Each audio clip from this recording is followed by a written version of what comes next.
Bom, eu fiquei pensando, quando eu recebi o ofício, ou eu li errado, ou estava errado mesmo no ofício, era para falar sobre a campanha do ano passado, né?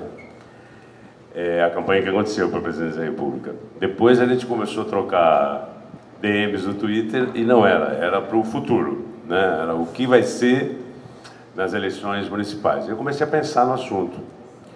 Não havia ainda pensado nessa... E me dei conta do seguinte, vai ser uma coisa completamente diferente o que vai acontecer nas eleições, porque antigamente, na última eleição, foi para presidente da República. Tinha um objetivo muito forte que unia todos os tuiteiros, contra ou a favor da candidata ou do candidato a presidente da República, das candidatas e do candidato.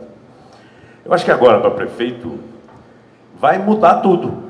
Porque cada cidadão, cada eleitor da sua cidade vai estar com um interesse específico. Não vai mais ter aquele interesse aglutinador que tem uma eleição para presidente da República. Por exemplo, alguns estados, vocês podem dizer, mas tinha eleições para governador, né? Mas alguns estados a coisa já estava tão definida. O Rio de Janeiro, por exemplo, não só estava definida, como eu não me meto na eleição estadual. O Rio de Janeiro tem uma característica, eu creio que diferente de todos os estados brasileiros, que no Rio de Janeiro ninguém quer ser político. Quer dizer, nós temos tido péssimos governadores, eu moro lá desde 1980, 31 anos, e nós temos tido péssimos governadores esse tempo todo. Ninguém no Rio de Janeiro, até pouco tempo, queria ser político. Quer dizer, muito pouca gente, tanto que o PT do Rio de Janeiro é um partido relativamente fraco em relação a outros estados do Brasil. Eu não sei o que aconteceu, talvez por ter sido capital da República, talvez pela fusão, a ditadura deu um prêmio, porque o município do Rio de Janeiro, o estado da Guanabara, elegeu o único candidato do MDB, na época Negrão de Lima, e como castigo ao povo carioca, ao povo do estado da Guanabara, atual cidade do Rio de Janeiro, ele fez uma fusão obrigatória com o estado do Rio de Janeiro. Quer dizer, a cidade, que era o estado da Guanabara, fundiu-se com o estado do Rio de Janeiro, que era, na época da ditadura, um dos estados mais pobres da federação.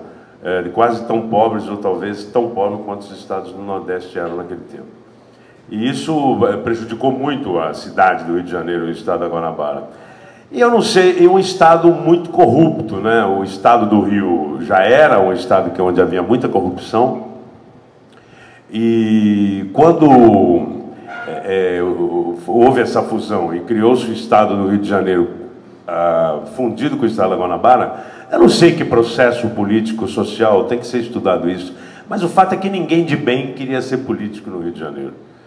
Eu não me meto na política do Rio de Janeiro, não tenho o menor interesse em discutir Garotinho, Rosinha Garotinho, o Marcelo, que foi governador 2 vezes, o Marcelo Alencar, era um bom político, mas não, sabe, não tem, o Rio de Janeiro, realmente a política do Rio não me atrai. Quer dizer, agora, vamos voltar para o nosso assunto, né? Na época da eleição presidencial, também não me atraía fazer política por Sérgio Cabral. Não vou dedicar tempo da minha vida para eleger o Sérgio Cabral. Não acredito no Sérgio Cabral como um político que eu respeito, que eu admire. Como agora vai acontecer a mesma coisa com o Eduardo Paes, que deve ser o candidato da base à Prefeitura do Rio, né, da base de sustentação da governabilidade do governo federal, praticamente eleito, né, com Copa do Mundo e Olimpíada. Talvez PPS lance o Stepan Essessian, que pode dar uma balançadinha, por ter o Stepan foi o candidato a vereador mais votado nas últimas eleições, teve muito voto agora para deputado federal. O Stepan tem um passado de luta do Partido Comunista. O Stepan é um homem extremamente respeitado pelos artistas brasileiros. Ele fez um trabalho muito bom no Sindicato do Rio de Janeiro, na Casa dos Artistas, que é onde os artistas mais velhos, que não têm condição de viver, a Casa dos Artistas recebe. O Stepan é um cara extremamente dedicado, entrou no Partido Comunista Brasileiro com 14 anos de idade. agora teve essa involução, né, do PPS e o Stepan está meio sem escada. Mas como ele é o líder do PPS lá no Rio, as propagandas do PPS só dá Stepan. Então, para ele, a situação está bastante cômoda. Obviamente, ele não vai ganhar do Eduardo Paes, mas ele pode incomodar. Não sei se Garotinho ou Rosinha, que acaba agora de ser caçada, não sei se eles estão inelegíveis, estão um rolo desgraçado, não sei mais quem vai ser candidato a prefeito do Rio de Janeiro. O PT não vai ter candidato próprio, né? Não há a menor possibilidade. Então, realmente, eu acho que essa campanha, por exemplo, talvez eu vá fazer campanha para o Haddad em São Paulo, entendeu? Na minha cidade eu não vou me meter, porque eu acho que o Eduardo Paes ganha tranquilamente.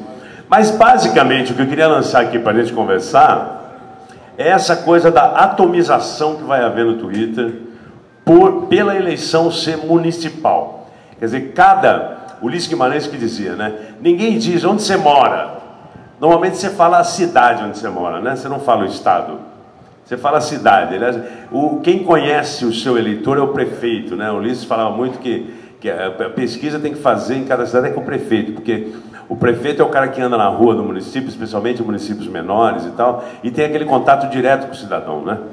Não é através do jornal que ele fica sabendo das coisas, ele fica sabendo porque ele conversa com o prefeito na rua.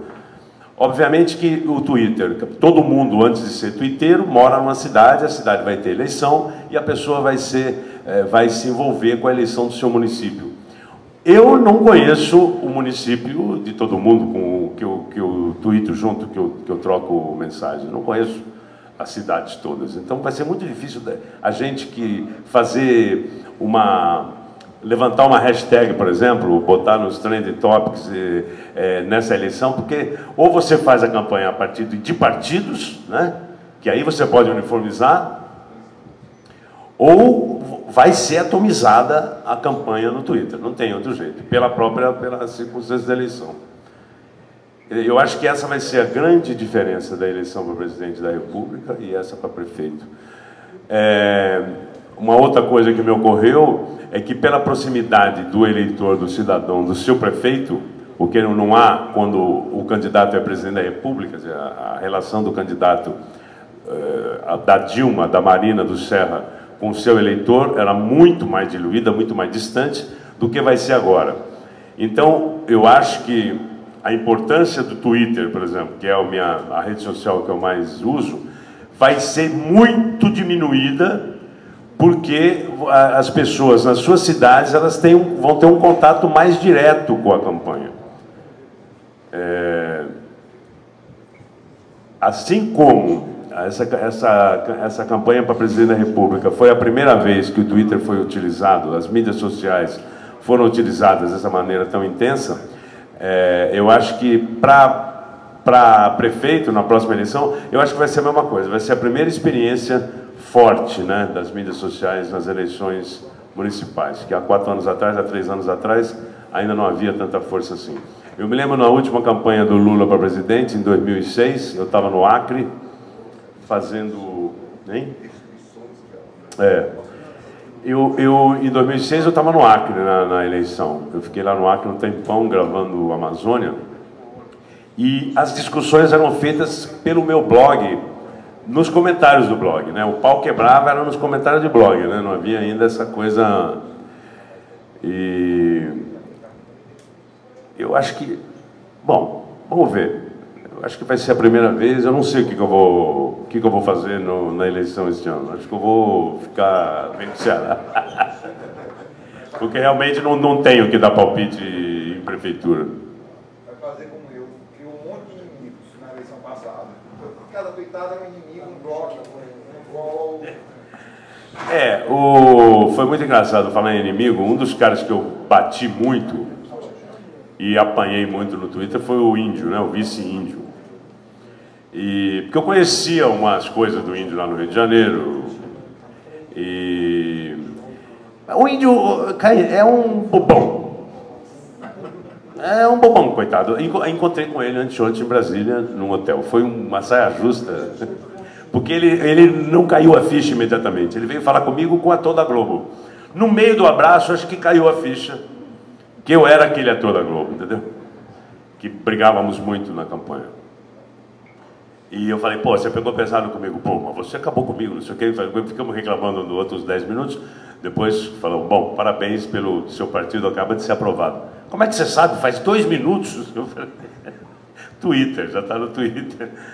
E aí perguntei sobre qual era a posição do Serra a respeito do partido. Ele disse que não, que o Serra deu o sinal verde. Perguntei se o partido, falei, Índio, agora você vai ser meu aliado, você vai estar na base aliada. Depois de tudo que a gente brigou, né? Ele falou, não, nós não vamos estar na base aliada, a gente não vai fazer oposição, vai fazer um acompanhamento crítico do governo. Falei, o acompanhamento crítico é aquele velho apoio que não se diz apoio, né?